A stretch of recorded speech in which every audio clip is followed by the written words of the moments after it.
কারণ এটার একটা বড় ক্লাস তাহলে নিতে হয়, ছোট্ট করে বোঝানোর চেষ্টা করছি।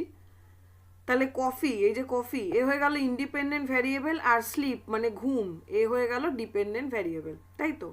এবার দেখুন আমার যে ঘুম, এই ঘুমটা কিসের ওপর নির্ভর করবে? আমি কতটা পরিমাণে কফি খাবো, মানে বেশি পরিমাণে কফি খেয়ে ফেললে ঘুমটা আমার হ্যাম্পার হয়ে যাবে, ঠিক করে হবে না। কম পরিমাণে খেলে আমার ঘুমটা ঠিকঠাক থাকবে। তাহলে ও হচ্ছে ডিপেন্ডেন্ট ভ্যারিয়েবল, ও ডিপেন্ড করছে কার ওপরে?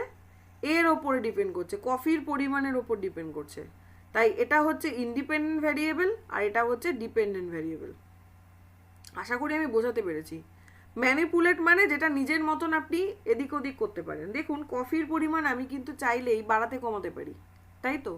এবং কফির পরিমাণ যদি আমি বাড়াই তাহলে ঘুমে কতটা প্রভাব পড়ছে সেটা আমি দেখব। আবার কফির পরিমাণ যদি আমি কমাই তাহলেও দেখব ঘুমে কতটা প্রভাব পড়ছে।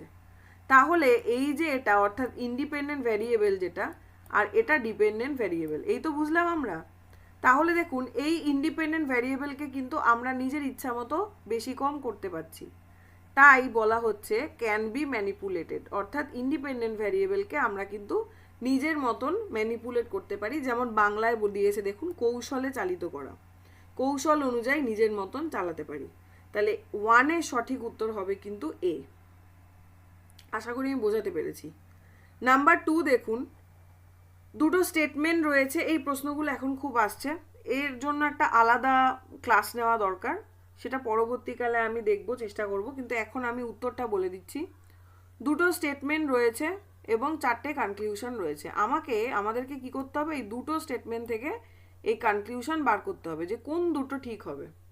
দেখুন কি বলছে, অল গ্রিন আর ব্লু মানে সব নীল কমলা, অল ব্লু